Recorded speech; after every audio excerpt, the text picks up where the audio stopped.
हाँ जी, सारा बयान राम राम। मैं आपके साथ राजेंद्र प्रसाद बबलू खोकर। देखो, एनजीटी के बारे में बात करते हैं, नेशनल ग्रीन ट्रिब्यूनल के बारे में।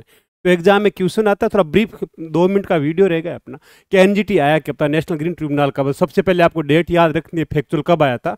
2010 में आया। ठीक है, 2010 में आया तो किससे आया, एक्ट से आया था। तो एक्ट से आया तो क्या होगा, स्टेचुटरी बॉडी हो गई है। कौन से ईयर में आया था, 12th 5 ईयर प्लान में आया था या फिर 11th 5 ईयर प्लान में आया। तो आपको क्या बोलना है, 11th 5 ईयर प्लान में आया था। अब नेशनल ग्रीन ट्रिब्यूनल की जरूरत क्यों पड़ी, जब हमारे पास सुप्रीम कोर्ट है, हाई कोर्ट है, सेशन कोर्ट है या डिस्ट्रिक्ट कोर्ट है। इसलिए जरूरत पड़ी थी कि जितने भी अगर इन्वायरमेंट से संबंधित अगर रिलेटेड अगर कोई मुद्दा है, कोई मुकदमा है, उसकी सुनाई स्पीड ट्रायल के रूप में हो और इसके लिए अलग से कोर्ट बनाने की जरूरत हो। दूसरा, अगर कोई जुडिशरी में कोई बंदे हैं, उनको इन्वायरमेंट के बारे में अगर उतना नॉलेज नहीं है, तो सोचा गया कि एक ऐसा पैनल बनाया जाए, ऐसा कोर्ट बनाया जाए जिसके अंदर एक्सपर्ट हो, इन्वायरमेंट के भी और जुडिशरी के एक्सपर्ट हो, दोनों को मर्ज करके एक ट्रिब्यूनल बनाएगा जिसमें कितने मेंबर है, 20 मेंबर है। 20 मेंबर है, 10 मेंबर तो होंगे एक्सपर्ट किसमें, इन्वायरमेंट में। 10 मेंबर होंगे जुडिशरी के। तो ये क्या करेंगे, डील विद द इन्वायरमेंट कैसे एन स्पीडी इंप्लीमेंटेड और decision related to environment issues. अब आपसे कोई पूछे तो आप इसका जवाब दे सकते। तीसरा, एक चीज याद रखना, पूरी दुनिया में अगर इन्वायरमेंट के ऊपर कहीं ट्रिब्यूनल बने हुए हैं तो पूरी दुनिया में सिर्फ 3 ही देशों में बना हुआ। कहाँ पे, भारत तीसरा देश है। दूसरे पहले 2 देश कौन है, ऑस्ट्रेलिया और न्यूजीलैंड। और आज आपको एक काम करना है कि ऑस्ट्रेलिया और न्यूजीलैंड के बीच में कौन सा सी है, ऑस्ट्रेलिया और न्यूजीलैंड के बीच में कौन सी स्टेट है, तो आप ये देखोगे। अब आप बात करते हैं कि एनजीटी के बारे में भी प्रेजेंट टाइम का सिनेरियो क्या है। ठीक है, अगर एनजीटी का आप हेड देखोगे तो कौन है, आदर्श कुमार गोयल। अब आपसे कोई पूछे आदर्श कुमार गोयल कौन है, देखो हेड वही बनेंगे। चीफ जस्टिस रिटायर्ड हो गए, सॉरी चीफ जस्टिस नहीं, रिटायर्ड जज of the supreme court. Chief justice of the supreme court के वो हेड नहीं होंगे, लेकिन रिटायर्ड जज ऑफ द सुप्रीम कोर्ट के क्या होंगे, हेड होंगे। तो एक चीज यार, हेडक्वार्टर कहाँ पे, दिल्ली में, लेकिन इसके 5 जोन भी है। कितने जोन है, 5 जोन की आप बात करोगे तो कलकत्ता, चेन्नई, पुणे, भोपाल और नई दिल्ली।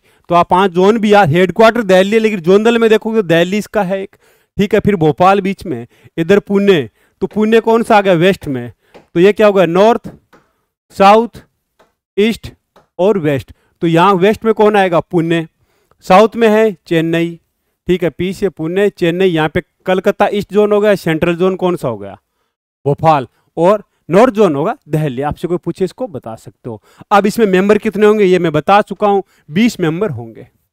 20 मेंबर में 10 मेंबर कौन होंगे, हाई कोर्ट के जज होंगे जो एक्सपर्ट होंगे। दूसरा, 10 एक्सपर्ट मेंबर होंगे किसके, इन्वायरमेंट से संबंधित, जिन्होंने इन्वायरमेंट में कम से कम 15 साल क्या किया है, काम किया है या वर्क किया है इन्वायरमेंट से रिलेटेड, को स्टडी वगैरह में या फिर इन्वायरमेंट से पीएचडी कर रखी है, डॉक्टरेट उन्होंने ले रखी है। इस पे बात करनी है। अब आगे कि जो इन्वायरमेंट वाला ये है एनजीटी। ठीक, अब एनजीटी क्या, 1908 के criminal code of the process 1908, इससे क्या बाउंडेड है, नहीं। ये नेचुरल जस्टिस के आधार पे क्या करेगी, प्रिंसिपल ऑफ नेचुरल जस्टिस के आधार पे अपना जजमेंट देगी। इससे क्या है, बाउंडेड नहीं है, जबकि हाई कोर्ट और सुप्रीम कोर्ट है। अब आगे आपके पूछे कि 1927 का फॉरेस्ट एक्ट क्या, 1927 का फॉरेस्ट एक्ट। ठीक है, 1972 में कौन सा आया था, वाइल्ड लाइफ प्रोटेक्शन एक्ट आया था 1972 में। क्यों आया था वाइल्ड लाइफ प्रोटेक्शन एक्ट, 5 जून 1972 को क्या हुआ था। आपसे कोई पूछे कि 5 जून 1972, 5 जून, ये डेट याद रखना, 5 जून। देखो 5 जून 1972 में क्या होता है, स्टॉकहोम सम्मेलन हुआ था या कॉन्फ्रेंस हुई थी, स्टॉकहोम कॉन्फ्रेंस, जिसमें इंदिरा गांधी जाती है। ठीक है, स्टॉकहोम कहाँ पे, स्वीडन। स्वीडन कहाँ है, स्कैंडिनेवियन कंट्री, नॉर्वे वाला एरिया, बाल्टिक सी के ऊपर आप देखोगे स्वीडन। ठीक है, डेनमार्क और स्वीडन के बीच में कौन सी जल संधि है, तो आप उसको बता सकते हो, कैटेगट जल संधि। अब 5 जून इंपॉर्टेंट कि 5 जून को इन्वायरमेंट डे भी होता है। 5 जून को यूनाइटेड नेशन की इन्वायरमेंट कॉन्फ्रेंस हुई थी। उसके बाद में क्या आया था, वाइल्ड लाइफ प्रोटेक्शन एक्ट आया था। अब ये चीज याद रखना, वाइल्ड लाइफ प्रोटेक्शन एक्ट और 1927 का फॉरेस्ट एक्ट, ये इन दोनों के अगर कोई ब्रीच होता है इन एक्ट से लेके, तो इनकी सुनवाई एनजीटी में नहीं होगी। एनजीटी इन मैटरों पे सुनवाई नहीं करेगी। एनजीटी केवल, और आप देखोगे एनजीटी केवल इन 7 एक्ट के ऊपर ही सुनवाई करेगी। किन पे, वाटर से, water pollution, water prevention and control pollution act 1976, water के ऊपर सेक्स एक्ट है 1977, forest act 1980, air pollution act 1981, environment and forest act 1986, public liability insurance 1991 और 2002 का बायोलॉजी डाइवर्सिटी एक्ट। अब इन्वायरमेंट प्रोटेक्शन एक्ट 1986 में 2000 के अंदर क्या बनाया गया था, ध्वनि प्रदूषण के जो रूल्स आए थे, ठीक है, उसके ऊपर भी ये सुनवाई कर सकता है कौन, एनजीटी। अब आपसे कोई पूछे तो इन एक्ट के ऊपर सुनवाई करेगा। इनसे मैटर समझ, जो भी सिविल मैटर होगा, नो कि क्रिमिनल मैटर, क्रिमिनल मैटर पे कोई सुनवाई नहीं होगी, ओनली सिविल मैटर को ही हैंडल करेगा। इनके ऊपर क्या है, प्रोहिबिटेड है, इन पे कोई भी इश्यू नहीं कर सकता, ये अंडर नहीं आएंगे। आप 2006 का schedule tribe and other traditional forest divisional rights act देखोगे 2006, इसके अंदर आप देखोगे जो शेड्यूल ट्राइब्स है उनको जंगल में जाना, जंगल में पशु चराना, उनके लिए या शिकार करना, या जंगल की वो वस्तुएं या उनकी पत्तियां वगैरह वो चुनने का अधिकार, लेकिन बेचने का अधिकार नहीं है, ठीक है, इस एक्ट में ये बताया गया है। अब आपसे कोई पूछे कि एनजीटी की आप अगर देखोगे तो 226 का आर्टिकल, उसके तहत ये क्या है, चैलेंज आपको पूछे तो डिसीजन मेकिंग एनजीटी का इसके तहत है। अब आगे चलते हैं।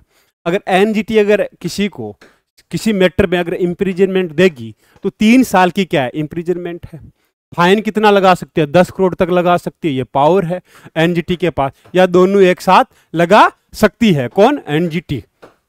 अब मैंने बोला कि एनजीटी के हेडक्वार्टर कहाँ है, दिल्ली में, ये बता चुका हूँ। 5 जोनल बोर्ड है, आप 5 जोनल बोर्ड को डायरेक्ट लिखना, भारत का मैप नहीं बना सकते, तो याद रखना है नॉर्थ में अपना कश्मीर, साउथ, ईस्ट और वेस्ट।